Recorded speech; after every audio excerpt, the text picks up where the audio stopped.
Yo soy Camila Serna, autora de los libros Yo debería ser flaca y Permiso incondicional. Soy mentora, podcaster y escritora. Acompaño a las mujeres a sentirse tranquilas al comer, a vivir en paz con su cuerpo y a transformar la ansiedad en confianza. Este proceso las libera de la guerra interna, de esa voz crítica que les dice que no son suficientes. Les ofrece recursos más allá de la comida para vivir con más libertad y disfrutar su vida. Quiero contarte sobre este camino y quizás encender en ti una chispa de nuevas posibilidades. Imagina, ¿cómo sería tu vida si supieras con todo tu cuerpo que tu existencia es legítima y suficiente, tal como es? Caracol Podcast presenta Yo debería ser flaca, con Camila Serna. Hola, bienvenida a este nuevo episodio del podcast de Yo debería ser flaca. Mi nombre es Camila Serna, soy mentora, escritora, podcaster y me dedico a conversar con las mujeres sobre su relación con el cuerpo, con la comida, con la ansiedad y sobre todo cómo desenredar la pita y salirnos de estas luchas. Que las viví, las conozco de primera mano, sé lo mucho que nos desgastan, nos agobian, pero si me sigues hace tiempo y conoces mis episodios, ya sabes que yo siempre comparto como esta voz de esperanza de que sí se puede. Tú no tienes que vivir con una lucha con la comida para siempre, no tienes que estar en guerra con tu cuerpo para siempre, no tienes que estar presa de la ansiedad para siempre. Y si de algo ha servido que yo he transitado estas luchas y me he salido de ellas, pues es para decirte esto, que hay esperanza, que hay métodos, que hay formas, que hay, sobre todo, formas probadas. Hay maneras de salirse de una lucha con la comida, sin lugar a dudas. Y de verla como lo que yo siempre quiero que las mujeres que me llaman, que me buscan, la vean, y es como una puerta. Esto no es un tema de la comida. Esto es un tema de cómo te entiendes tú contigo, qué crees tú de ti, cómo te relacionas con tu mente, con tus emociones y cómo la comida es una oportunidad para atravesar todo esto y aprender de ti. Al final no es la comida está fresca allá en la cocina. Eres tú. Entonces, obviamente, cuando yo hago un proceso con una mujer, iniciamos hablando de la comida. Honramos el hecho de que es un asunto bien agobiante. Si tienes atracones, si estás compulsiva, todo eso se siente muy mal, muy urgente. Y lo miramos porque hay formas bastante eficaces de sentirnos mejor frente a la comida. Pero entonces, una vez esto ya más cubierto, ¿qué más hay? ¿Y cómo hacemos para que el proceso no se quede solo ahí, sino que llegue a la raíz de por qué te metiste en una lucha con la comida en primer lugar? Tiene que ver con la confianza en ti misma, tiene que ver con las formas como tal vez has aprendido a validarte a través de los demás. ¿No crees que tu espacio, el espacio que ocupas, sea legítimo? ¿Y cómo podemos replantear todo esto?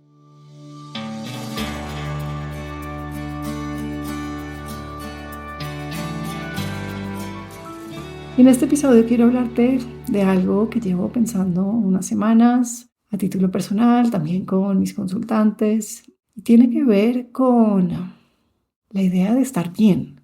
Tenemos claro que es estar mal, eso lo podemos identificar, nombrar, no nos gusta, lo queremos cambiar, pero estar bien requiere coraje. Y de esto no se habla lo suficiente porque asumimos que estar bien es como un estado supernatural en el que en el momento en que ya estamos bien lo podemos sostener, pero a veces no podemos sostenerlo, a veces revertimos, nos saboteamos y nos cuesta estar bien de una forma sostenida porque podemos estar bien unas semanas, unos meses, pero ¿y si es más? ¿Y si es un estado constante? Y ojo, porque no te estoy hablando de positivismo tóxico. Cuando digo estar bien todo el tiempo no quiere decir que no pasen cosas. Pero si vamos a hablar de una maestría en espiritualidad, en salud mental, vamos a tener que saber cómo estar bien y acomodarnos ahí. Entonces sanar no es solo aprender herramientas, es tener el coraje para sostener eso nuevo, cuando lo viejo todavía se siente más seguro. Qué importante que es eso. Y no es solo leer y tener claridades y conceptos útiles, no es solo leer libros o podcasts. Ese tipo de conocimiento que tiene un nombre, se llama conocimiento declarativo, es importante, pero es una mínima parte. Tenemos que aprender a sostener, tenemos que cambiar, y por eso es que estar bien a veces se siente difícil, y porque nos cuesta como entrar en esta versión de nosotras mismas que no se identifica con la lucha, con el sufrimiento, con los viejos patrones. Entonces sí, creemos que estar bien debería sentirse natural, debería ser algo fácil, algo obvio, pero muchas veces estar en calma se siente aburrido. No sabemos qué hacer con eso, nos da ansiedad. No tener ansiedad también se puede sentir como sospechoso, como que ¿qué está pasando? Algo va a pasar. Comer en paz se puede sentir raro, como ¿cómo así? Esto lo hablaba hace poquito con una consultante que me decía, ok, llevo varias semanas sin atracones y sin compulsión y ahora me está dando como nervios de que voy a embarrarla, voy a hacer algo para como cortar esta racha de bienestar y voy a estar en lo mismo, y estaba súper angustiada por esto. Y esta angustia obviamente pues no la ayuda a sostener un estado de bienestar, todo lo contrario. Pero es precisamente por lo que te estoy diciendo, porque a veces estar bien y habitar estos lugares como de calma, de confianza, no se siente natural. Y sentir esto no significa que lo estás haciendo mal, no significa que estás retrocediendo, significa que estás saliendo de lo conocido. Ojo, esto es importante. No significa que tú no quieras cosas buenas para ti, porque también nos golpeamos mucho con el autosabotaje. Entonces me dice, no, es que yo me autosaboteo todo el tiempo, pareciera como que no quiero estar bien, como que, ¿qué es lo que me pasa? Algo tiene que estar mal conmigo. Y no. Así como la procrastinación, el autosabotaje son estrategias de protección. Están activados programas de protección. Eso no significa que haya algo malo contigo, eso no significa que tú no quieras estar bien, significa que así funcionamos los humanos. Nos cuesta entrar en nuevos territorios, incluso cuando estos nuevos territorios son ricos y son, no sé, o sea, son como que es rico estar ahí, dan bienestar, porque el cerebro prioriza lo familiar, no lo que te hace bien. O sea, tu cerebro no está preocupado por hacerte feliz, está preocupado por que sobrevivas. Y para ayudarte a sobrevivir, una manera muy lógica de hacerlo, y lo ha hecho así la evolución, es priorizar lo familiar, lo que hasta ahora te ha mantenido con vida, porque al final una lucha con el cuerpo, con la comida, con las emociones, con uno mismo, se siente muy mal, pero estás viva. Entonces, ok, entonces el cerebro registra eso. Los patrones, aunque sean dolorosos, generan esa sensación de esto ya lo viví, ya lo conozco. Consecuentemente, esto es seguro. Entonces, claro, cambiar implica entrar en un terreno incierto que activa incomodidad. Y quiero que entiendas que tu sistema no está diseñado para hacerte feliz, está diseñado para mantenerte en esto conocido. Por eso es que a veces es tan difícil superar una lucha con la comida, porque se enquista, se vuelve un territorio demasiado familiar. Tener atracones y lo que uno siente con los atracones y lo que uno hace después del atracón, compensar, aislarse, sentir vergüenza, se vuelve todo como un cóctel súper familiar en nuestro cuerpo, y nuestra biología no lo pide después y quiere que tú vayas y hagas lo mismo.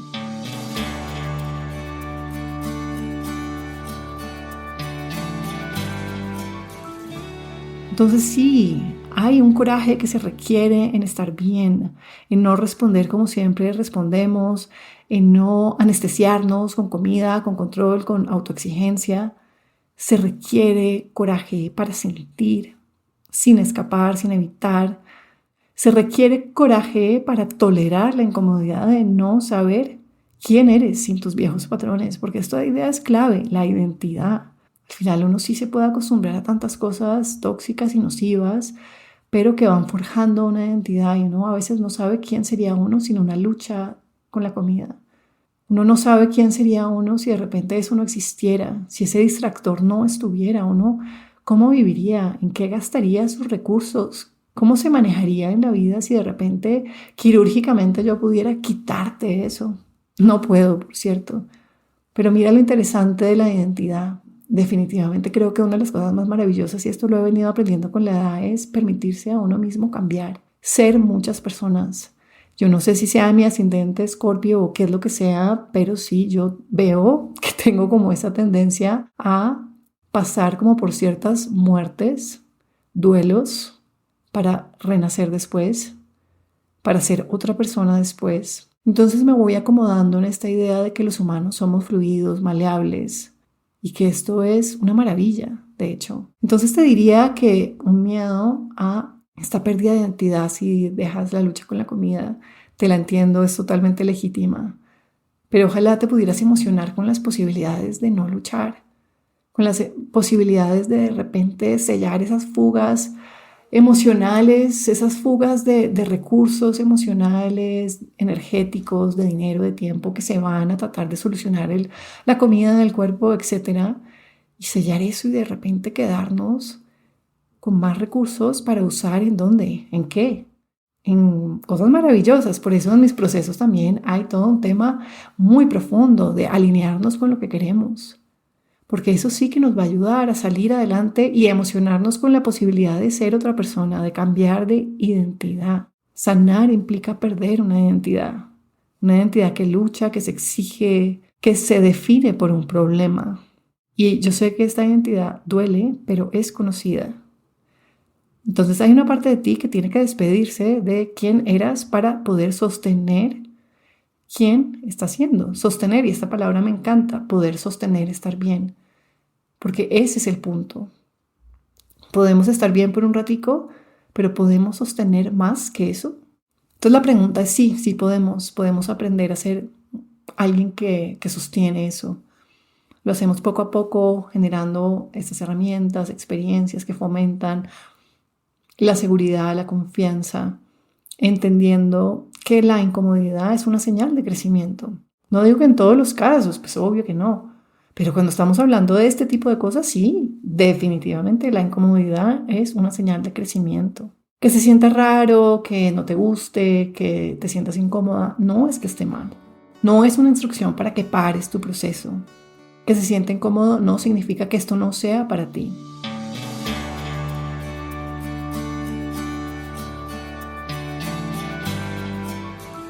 Entonces, claro, lo nuevo no se siente como un hogar al principio, no se siente familiar, pero se vuelve un hogar porque tú decides crearlo.